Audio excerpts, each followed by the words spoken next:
Jumpa lagi di Jagat Review TV. Selamat menikmati informasi berita hari ini.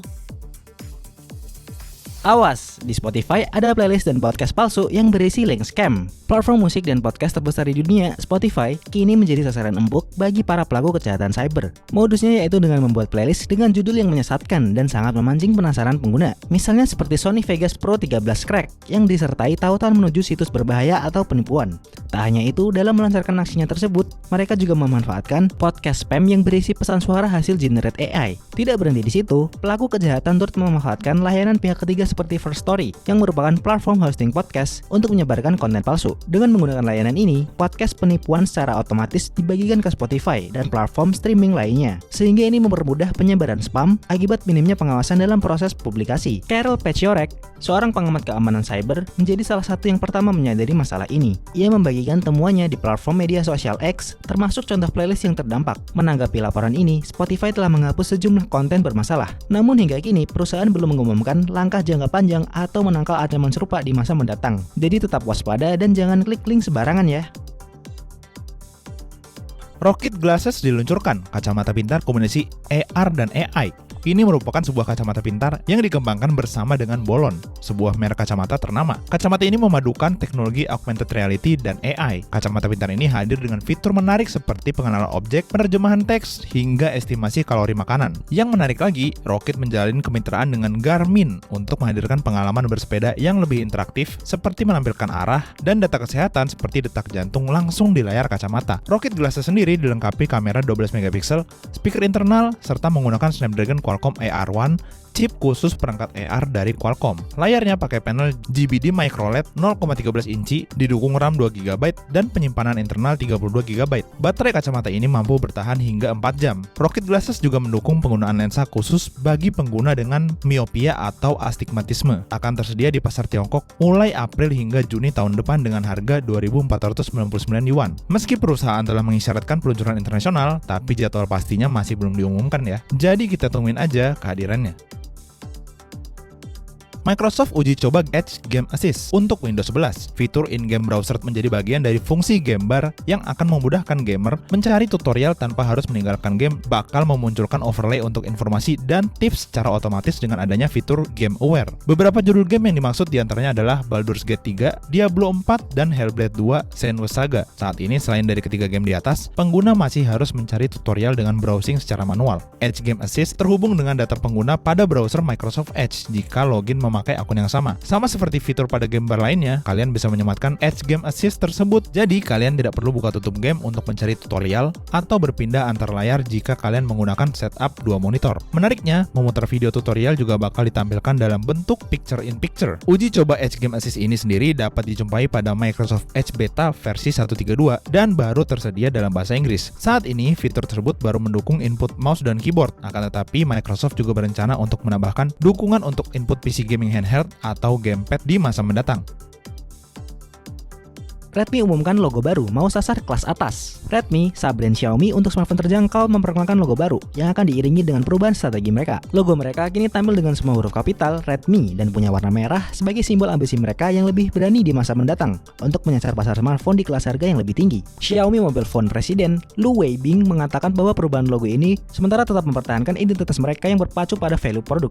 Sebagai bagian dari transformasi ini, Redmi bakal mendirikan seri Turbo untuk menggantikan posisi seri K mereka. Perdana diperkenalkan tahun lalu dengan peluncuran Redmi Turbo 3. Lini tersebut bakal menyasar kelas menengah atas. Sementara itu, jajaran smartphone K series bakal bersaing di kelas flagship. Redmi K80 series yang bakal rilis pada 27 November 2024 nanti diklaim membawa upgrade terbesar dalam sejarah lini tersebut. Model tertingginya Redmi K80 Pro bakal ditenagai Snapdragon 8 Elite, SoC flagship terbaru dari Qualcomm, dan dilengkapi dengan spesifikasi serta fitur-fitur setara smartphone flagship. Redmi juga punya jajaran smartphone yang menyasar kelas menengah ke bawah seperti seri Note. Perubahan ini tampaknya tidak akan mempengaruhi lini di bawahnya. Seri K dan seri Turbo sendiri eksklusif untuk pasar China. Sementara untuk pasar internasional, biasanya hadir sebagai rebrand dari Poco F series atau Xiaomi T series. Siri di iOS 18.2 pakai ChatGPT, di iOS 19 pakai LLM buatan Apple sendiri. Apple akan merilis pembaruan iOS 18.2 dengan tanggal yang diperkirakan jatuh pada 9 Desember. Salah satu fitur utama dalam pembaruan ini adalah integrasi ChatGPT dengan Siri. Menurut laporan terbaru, Apple sedang mengembangkan model bahasa besar atau Large Language Model untuk Siri. Versi baru ini bakal disebut LLM Siri yang akan diluncurkan bersamaan dengan iOS 19 pada tahun 2025. Siri LLM dirancang untuk menggantikan ChatGPT dengan infrastruktur yang sepenuhnya dikembangkan oleh Apple. Di update iOS 18.2, Siri bakal punya peningkatan berkat integrasi dengan ChatGPT. Tapi ini hanya sementara ya, karena nantinya Apple akan menghadirkan model bahasa AI mereka sendiri sampai nanti siap digunakan. Nantinya di iOS 19, Apple bakal merancang ulang Siri dengan teknologi LLM yang memungkinkan kemampuan percakapan lebih alami. Saat ini Apple sedang menguji LLM Siri melalui aplikasi khusus di perangkat iPhone, iPad, dan Mac. Jika pengembangan berjalan lancar, teknologi baru ini akan diumumkan pada acara WWDC 2025 dengan peluncuran publik yang direncanakan pada tahun 2026. Halusinasi AI masih belum bisa diatasi dalam waktu dekat. CEO Nvidia, Jensen Huang, menyatakan bahwa masalah halusinasi AI atau di mana AI menciptakan informasi untuk mengisi kekosongan pengetahuannya kemungkinan belum dapat diselesaikan dalam beberapa tahun ke depan. Menurutnya, meskipun AI mampu memberikan jawaban terbaik saat ini, kita masih belum bisa sepenuhnya mempercayai hasilnya dan harus menilai apakah jawaban tersebut masuk akal. Jadi buat kalian yang menggunakan AI untuk alat bantu kerja, perlu berhati-hati untuk menerima informasi dari AI, karena bisa jadi informasi yang diberikan masih sebatas halusinasi AI. Ia memaparkan bahwa pengembangan AI melibatkan 3 tahap utama, yaitu pre-training, post-training, dan test time scaling. Huang menekankan bahwa proses test time scaling adalah langkah paling kompleks, di mana AI mencoba menemukan solusi dengan membagi masalah menjadi langkah-langkah kecil dan melakukan iterasi. Jadi menurutnya, butuh beberapa tahun lagi sebelum AI bisa memberikan jawaban yang dapat dipercaya sepenuhnya tanpa perlu diragukan. Perusahaan milik Huang sendiri, yakni Nvidia, bisa dibilang cukup berperan penting dalam dunia AI, di mana mereka telah menjadi jagoan dalam membuat chip dan GPU untuk AI. Gimana tanggapan kalian tentang hal ini?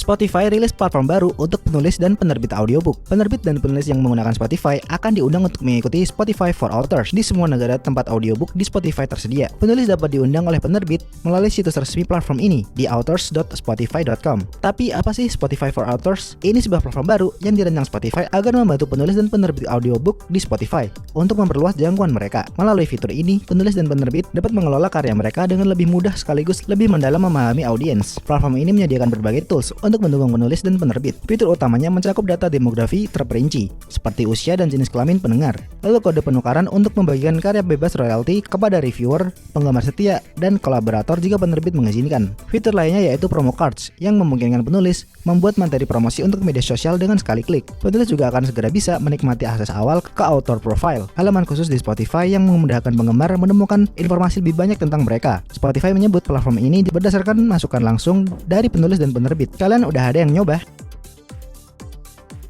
Instagram rilis fitur berbagi lokasi untuk direct message. Instagram baru aja mengumumkan sejumlah fitur baru untuk direct message alias layanan pesan mereka. Salah satunya adalah fitur berbagi lokasi yang mirip seperti di WhatsApp. Fitur satu ini bakal sangat berguna untuk memantau lokasi secara real time. Menariknya, ada opsi untuk menandai titik lokasi menggunakan peta atau map sehingga antar pengguna bisa mengetahui jarak dari tempat yang dituju. Instagram menegaskan lokasi tersebut hanya dibagikan secara private di DM. Hanya orang yang berada dalam satu ruang chat yang dapat melihat lokasi terkini yang dibagikan, dan lokasi tersebut juga tidak bisa di-forward ke ruang chat lainnya. Lokasi terkini yang dibagikan juga bakal otomatis nonaktif setelah 1 jam. Selain berbagi lokasi terkini, Instagram juga menghadirkan fitur untuk memberi nickname atau nama panggilan ke pengguna lainnya di DM. Jadinya, kita bisa membuat nama panggilan untuk diri kalian sendiri atau teman kalian termasuk di dalam grup chat. Hal ini akan berguna terutama untuk mereka yang memakai nama aneh atau tidak sesuai dengan aslinya di Instagram. Selain itu, Instagram juga menambahkan 17 paket stiker dengan 300 stiker baru yang dapat digunakan di DM.